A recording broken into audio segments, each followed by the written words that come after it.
मैं पैदा हुआ था अमृतसर में 1971 में, इंडो पाकिस्तान वॉर के बिल्कुल बीच में। और जब डॉक्टर ने मुझे देखा पहली बार तो उसने मम्मा को बोला कि इसके पैर तो बिल्कुल उल्टे हैं बच्चे के, ये तो कभी चल नहीं पाएगा, सबकी तरह खेल नहीं पाएगा, he is like abnormal child. पर मेरी मम्मा ये बात सुनने को तैयार नहीं थे, जिद्दी पंजाबी। तो मम्मा ने कहा कि मैं नहीं मानती। विद इन 1 वीक मम्मा मुझे दिल्ली ले गए मेरा पहला ऑपरेशन कराने के लिए।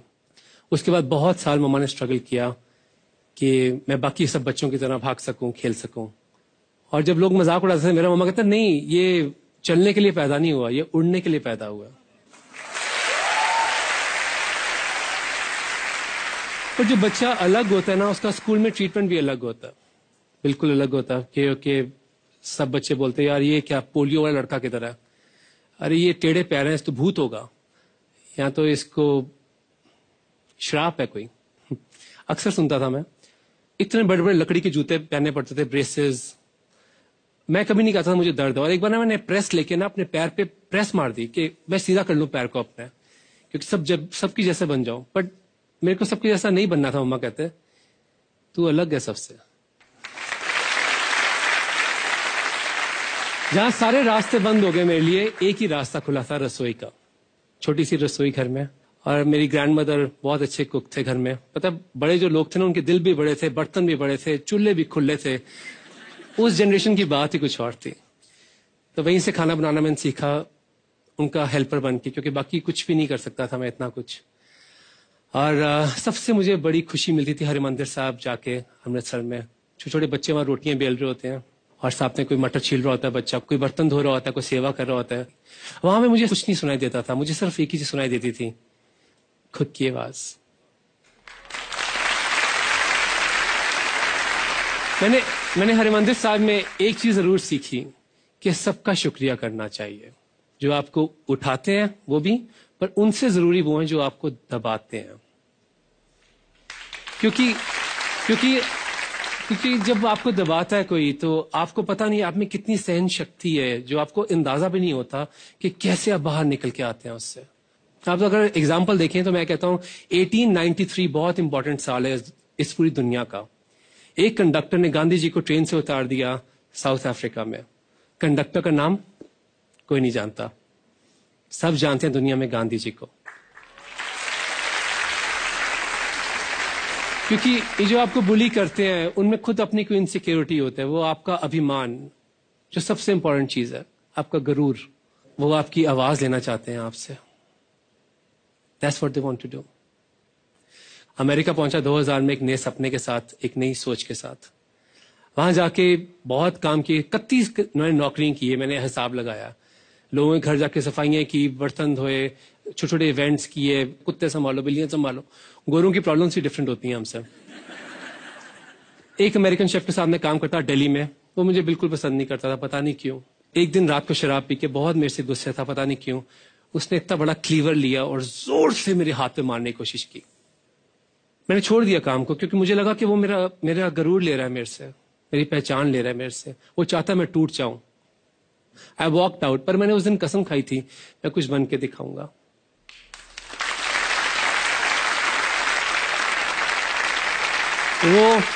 वो मेरा कंडक्टर था, वो मेरा 1893 था।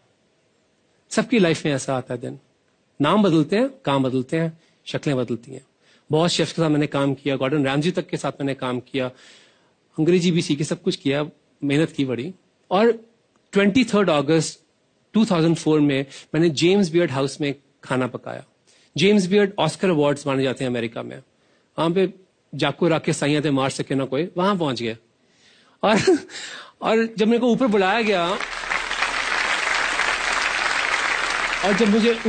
गया, तो उन्होंने बोला कि सब खड़े हो गए गोरे के तालियां मारने के लिए। कभी हिंदुस्तानी खाना ऐसा देखा नहीं, शक्ल सूरत पहचान उसकी नहीं, सब कुछ फ्रेश दिल से। मेरी जिंदगी का बहुत अहम मौका था, मुझे लगा कि मैं आज जिंदा हो गया फिर से। तो मैंने अपनी नौकरी छोड़ दी। मैंने कहा नहीं, मेरा मेन मकसद होना चाहिए अमेरिका में हिंदुस्तानी खाना कल्चर को आगे लेके जाना। और वहीं पे मैंने एक छोटी सी यूनिवर्सिटी में, छोटी नहीं थी, काफी बड़ी यूनिवर्सिटी में मैंने एक रिसर्च करने के लिए गया मैं। तो मेरा प्रोजेक्ट था रिलीजन और फूड के ऊपर, जो बाद में होली किचन्स डॉक्यूमेंट्री बनी सीरीज, जो व्हाइट हाउस से लेके ऑक्सफोर्ड, हार्वर्ड, प्रिंसटन, कॉर्नेल हर जगह दिखाई गई। और पहला सब्जेक्ट ऑफ कोर्स लंगर था कि कैसे गुरुओं की प्रथा इतनी पुरानी, हिंदुस्तान की पहचान इतनी पुरानी, और कैसे लोग बांट के, एक फार्मर से लेके, घर से लेके अपना कोई समय दे रहा, कोई अपना दिल दे रहा उसमें, और कोई भूखा नहीं सोता रात को। उसके ऊपर मैंने लिखा। मेरे साथ एक गोरा था, उसने बोला कि sir what are you writing? मैंने को बोला, मैं क्या, I am writing this holy kitchens. कहता whatever you write you will always be 10 times less than me. मैंने कहा 10 गुना कम, मतलब यानी कि मेरी अंग्रेजी की वजह से? कहता not your English, your this skin. मैंने पहली बार जिंदगी में, मुझे किसने कहा था कि तू मेरे से कम है? मैंने जिंदगी में बहुत चैलेंजेस को ओवरकम किए, पर मैं कर सकता था, पर स्किन चैलेंज, ये तो बहुत बड़ी बात थी। मेरे पास हमेशा वॉलेट में ये फोटो होती है।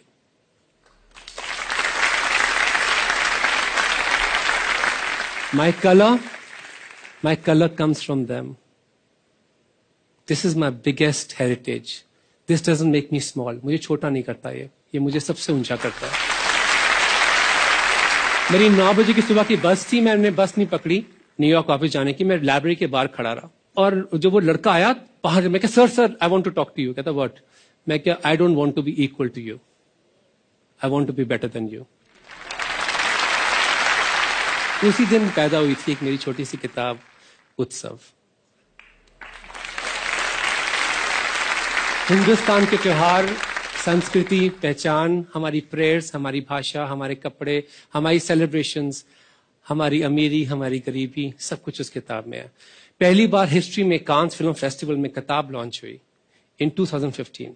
उसके बाद ये बुक को प्रेजेंट किया गया president Barack Obama, prime minister Modi ji, his holiness Dalai Lama, president Clinton, Mark Zuckerberg, Pope Francis, और हाल ही में मुझे बकिंगम पैलेस में बुलाया गया to present the book to queen. लोग आपसे सब कुछ ले सकते हैं, बट आपकी प्राइड और आपकी खुशी सबसे इंपॉर्टेंट है। अगर मैं अपनी माँ पे विश्वास ना करता बचपन में, तो शायद मैं भाग ना पाता। अगर मैं क्लास के बच्चे जो मेरा मजाक उड़ाते थे उनकी आवाज सुनता, तो अपनी आवाज शायद मैं सुन ना पाता। अगर उस अमेरिकन शेफ को अपने हाथ काट के वहां से नहीं जाता, वहां पे कसम ना खाता, तो शायद आज मैं यहां खड़ा ना होता इस रेड डॉट पे। और अगर उस लाइब्रेरी में मैं उस लड़के की बात मान लेता कि मैं उससे कम हूं, शायद मैं एक कदम भी आगे ना बढ़ा पाता। एक छोटे से बीज को भी जमीन में दबना पड़ता है एक बड़ा पेड़ बनने के लिए। Thank you.